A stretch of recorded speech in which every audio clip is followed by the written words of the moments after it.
Waktu pre-order Xiaomi 11T Pro tuh cepet ludes ya si stoknya, tapi si Xiaomi 11T yang biasa tuh dalam beberapa hari masih ada aja stoknya. Apakah berarti si Xiaomi 11T tuh jelek? Oke, sebelum kita review, kita bahas dulu teknisan apa aja yang ada di Xiaomi 11T ini. Oke, di sini Fadil langsung aja kita bahas.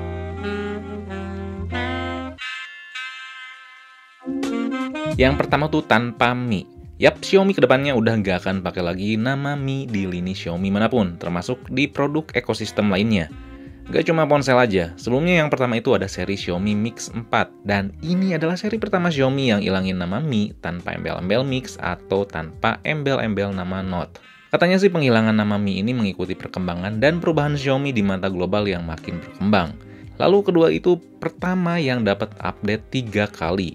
Seri 11T ini adalah seri Xiaomi pertama yang bakal dapat update Android sampai 3 kali. Jadi ponsel ini bakal dapat update Android sampai Android 14 dan update keamanannya sampai 4 tahun.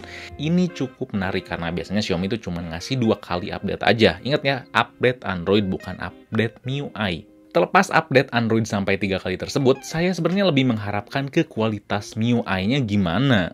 Nanti kita lihat ya di Xiaomi 11T yang saya pegang ini, apakah banyak bugs atau misalkan integrasi antara spesifikasi dan softwarenya tuh, apakah udah pas ataukah belum gitu. Nanti kita bahas semuanya di review. Yang selanjutnya itu 6,67 inci AMOLED. Xiaomi 11T di sini punya layar AMOLED Full HD Plus dengan refresh rate sampai 120 Hz. Nah, yang menarik si layarnya ini bukan cuma modal panel AMOLED dan refresh rate tinggi doang, tapi di sini punya kualitas warna katanya yang bisa memanjakan para penikmat film dan sensitivitas cukup tinggi karena lebih dari 360 Hz yang ada di Poco F3.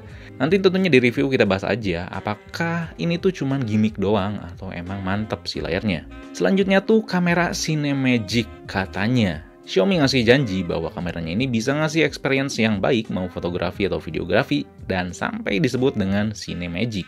Dan nanti kita lihat apakah emang bagus atau enggak. Buat wujudin hal ini, Xiaomi 11T ditemenin sama lensa Samsung 108MP, ultra wide 8MP, makro 5MP, dan selfie 16MP.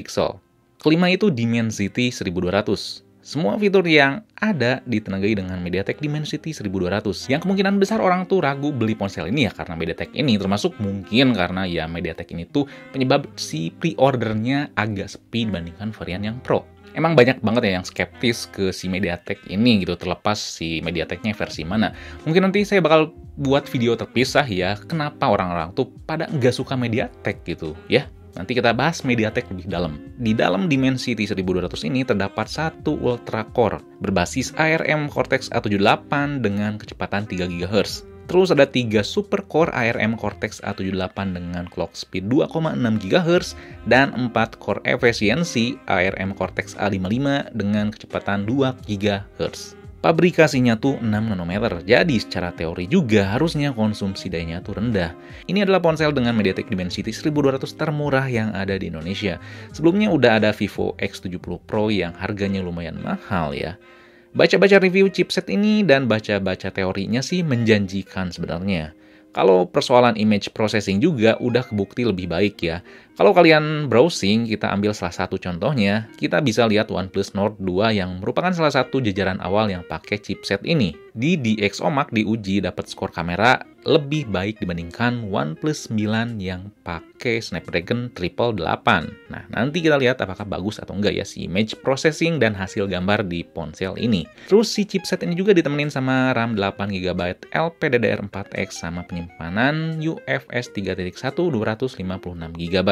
Kita nanti lihat gimana ya performa dan experience dari chipset ini, apakah Xiaomi mengeksekusinya dengan baik atau enggak. Semua spesifikasi yang ada tuh ditopang sama baterai dengan kapasitas 5000 mAh dengan dukungan pengisian 67 watt yang chargernya ada di kotak pembelian.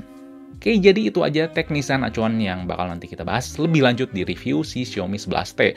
Apakah spesifikasinya ini tuh cuman angka doang atau malah udah terintegrasi dengan baik antara software lalu dengan sistemnya juga. Ditunggu aja ya semua bahasan lebih lengkapnya, jadi jangan lupa buat like, share, subscribe, fix me, lalu nyalain lonceng notifikasinya biar gak ketinggalan video berikutnya. Oke, di sini Fadil, peace out.